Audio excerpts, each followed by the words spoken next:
Shakira, part of TruthAndLiveUnited.com. What's going on? How's your mama? How's your auntie? How's your cousin? How's your uncle? Everybody's good on my side. Thanks for asking. So listen, first of all, I just want to thank y'all so much for the love y'all show on my video last week. I never think about what I talk about really affects other people. Not in a bad, like, not on some like bougie, like stuck up kind of way, but just, it's just my real life. You know what I'm saying? Like, it's just my real life. So I really appreciate y'all love, support in my videos, y'all watching, sharing, commenting. I really appreciate it. Please make sure that you continue. Hit up the blog, TruthAndLiveUnited.com. On there, I have the videos, but it's also like things that I've written. Sometimes I get the urge to write instead of to record. So all of it is going to be living there. As the brand grows and all that type of stuff, more things will start popping up on there.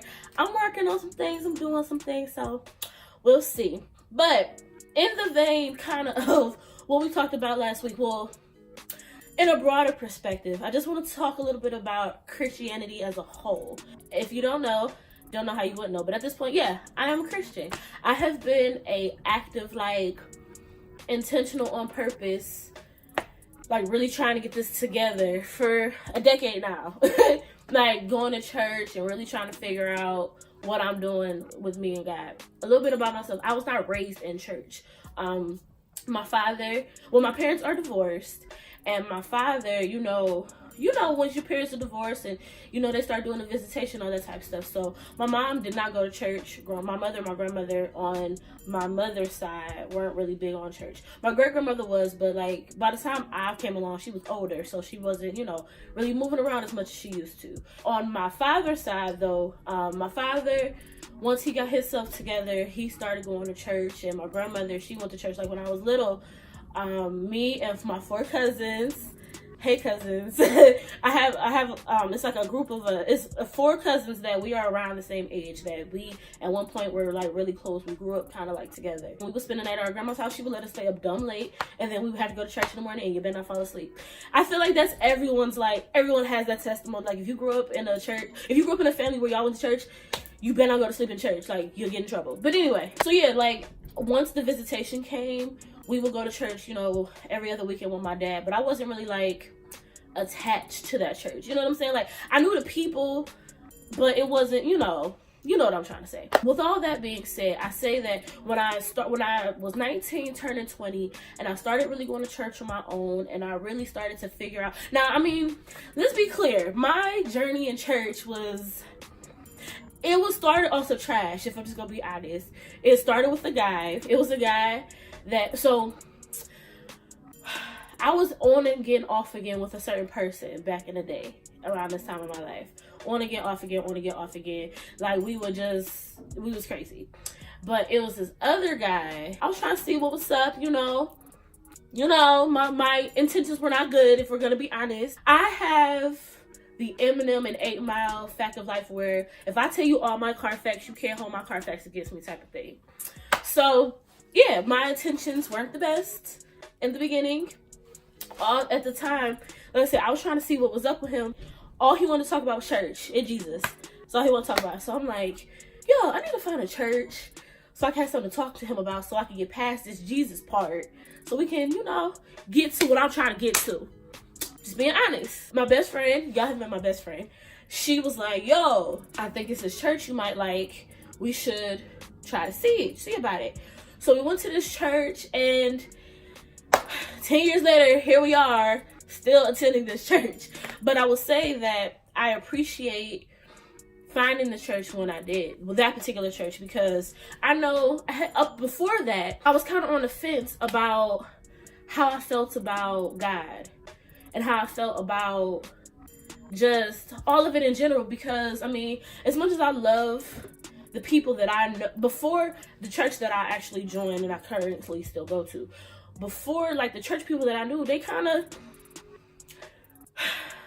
not all of them, let me not say that, not all of them, but a lot of it was the stereotypical, like, you live one way over here, and then on Sunday you something totally different. And so I was like, well, I could just be that here. You might find this hard to believe, but back when I was younger, I was very, very shy. I was very timid and quiet. I mean, if you tried me, we could go there, but like, I was very reserved and just in my shell. My self-esteem was not the highest. So a lot of the wild stories that I have from then was because a lot of it stems from me not having self-esteem for real back then. There's a whole nother video. We can talk about that another day. Anyway, growing up, the people that I saw were just kind of, the people who belong to God were either hypocrites or they just seemed real blind. Like kind of just, why are you here? What are we doing? Like just, and I wasn't really sure like if this is what I wanted to do, to be honest. Like I was in church, it was cool. I'm not gonna lie, I didn't have the best experience in the beginning at my current church. It just keeping it a buck. I love them. Anybody who knows me knows. I love my church. I love my church family. I love my pastor, all of that stuff. But in the beginning, it was definitely different because just the church in general was just in a different place. So yeah, in the beginning, it was just But as I've grown up in church, one thing that I always promised, it was a few things that I promised myself. And don't get me wrong, sometimes I have messed up. Sometimes I have dropped the ball. But I promised myself that I would be who I wanted to meet when I had first gotten saved, or when I first started to take my walk seriously. We all messed up. One of the biggest things in church, I feel like, and not just my church, but just when I meet church people in general, and I think this might be a generational thing, I'm not for sure. Let me know in the comments if you think so. Generationally speaking, a lot of times it feels like we only show perfection in church. We don't, we say, God has brought me a mighty long way. Oh, the trials and tribulations. But what does that mean? What are your trials? What are your tribulations? What have you been through? What has happened to you that made you be like, yo, it wasn't nothing but God? You know what I'm saying? Like, what have you been through? And a lot of times we don't want to show those battle scars for whatever reason. We want to keep up the facade that we're perfect. If you were perfect, Jesus wouldn't have had to die for you. I have no problem saying I am a hot ghetto mess.com.org.edu. All of that stuff. It is nothing but God's grace that has covered me, that has kept me. The reason that I have peace in crazy situations, especially within the last couple years, the only reason I haven't completely lost my mind is because of God. And I desire to do what it is He wants me to do. I desire to go after people, to have the heart for people that He has for people. I desire to love people the way He calls me to love them. But I fall short. I'm not perfect. I think it's really important as a Christian who says she wants to bear His light and wants to carry His light and shine a light on other people, that we're honest about that. I've done a lot of things in my life that I don't like. You've read my blog, you know, I've had 2 miscarriages. I done busted it open for a lot of different things for whatever. I've done a lot of things in my life that I'm not proud of. I've messed with a lot of people in my life that I'd be like, oh, please do not tell nobody. You know me now. You know what I'm saying? Like, it just is what it is. But I think it's important to be honest about where you come from. I praise God that I wasn't raised in church because, unfortunately, from my observation, the people who grew up in church have this weird, skewed view of church to me. As someone who, like I said, I don't consider myself somebody that grew up in church. Just like how in society, stereotypically, we're taught to not question authority. We're taught to not question authority when it comes to church as well. We're taught you're not supposed to question your pastor. You're not really supposed to question your leadership. You're not really supposed to question God. But to me, that doesn't make sense, because if God's whole reason for putting me here, well, one of the reasons He put me here, because He wants to have a relationship with me. In order to build a relationship, I got to ask questions. I got to get to know you. I need to know who you are. I need to know that when the stuff hit the fan, you're not going to duck. Like, life got to happen for us to build this relationship, right? So how can I do that but not ask you no questions?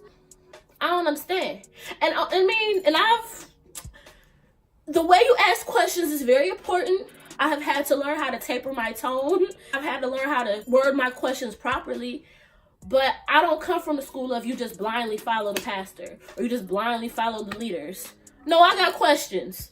And I'm thankful because I have a pastor. He won't dog me for asking questions. He welcomes questions. He wants us to be inquisitive and want to know what's going on. And I appreciate that. So it's weird to me, like when I go to other churches or I hear, just my friends who go to different churches, stuff like that. And we'll be talking and they'll say something like, you're not supposed to ask questions of the pastor. Or you're not supposed to do this. Why, sis? Why not? This was not going to be super long today. I just really I praise God for the periods that I did not earn. Y'all know what I'm talking about. Act brand new if you want to. I praise God for the covering that I could just not earn. You know how many L's that I've taken in private because God had the grace. He loved me enough to shield me so y'all couldn't see my foolery. There have been plenty of times that I have been out, wilding out, got me some penis, and then the next day got up and danced for church. I have no problem with saying I have done things that I wasn't supposed to do. I have messed with people that I shouldn't have been messing with. I have blatantly ignored what God told me to do because my flesh felt better. I think it's really important as Christians to be honest, because when we see people and we meet people who are struggling, it makes it hard for them to be honest with us or to even want to open up because we look like we got it all together all the time. I ain't got it all together. Let me not say that. I'm in a better place in life. I'm more intentional about who I let in my space and what I allow into my ear gates and what I watch and what I speak. I'm more intentional, but I still have my moments. I'm human. I'm wrapped in flesh, but it's about making those decisions. At one point in my life, I didn't care about what God thought about what I did. I wanted to do what I wanted to do. And as I've gotten older in church and I've grown more mature and I've developed my relationship with God, I've come to realize it's not about me. This life, unfortunately, is not about me. It's not about what I want. It's not about my desires. It's about the purpose that God built specifically for me. My prayer stopped being about, Lord, I want this and I want that. And it started to be, Lord, help my heart to desire what you want for me to desire. And honestly, that's when the whole, I want to just be a servant for the Lord came. That's where it started. The Lord, I desire to be in position at all times. I desire to move in boldness. I desire to move in consistency. I desire to move the way you've called me to move, in whatever capacity that means. Do I still drop the ball sometimes? Absolutely. Does he call me to people that I don't like? Yeah, he does. Does he call me to people that I be like? He does. But all of that is to check me, to humble me, to help me remember this ain't about you. And I know some of this stuff I'm saying is going right over your head, and that's cool, because I haven't always been in this place. I had to grow to this place. I did not start church and then the next year be like, oh yes, I am just bomb.com. Guess what? Most of the time, the flyers, dress ones be the ones with the most stuff on them. There are some people in my church who, like, I know I wouldn't be the woman of God I am without them, because they were always upfront with me and honest with me and kept it a buck with me about where they were, and I appreciated that because I'm a realist, I'm honest, and I can see through. I see through the foolery. So I need those type of people who can be real with me and be like, but you know that don't make sense, right?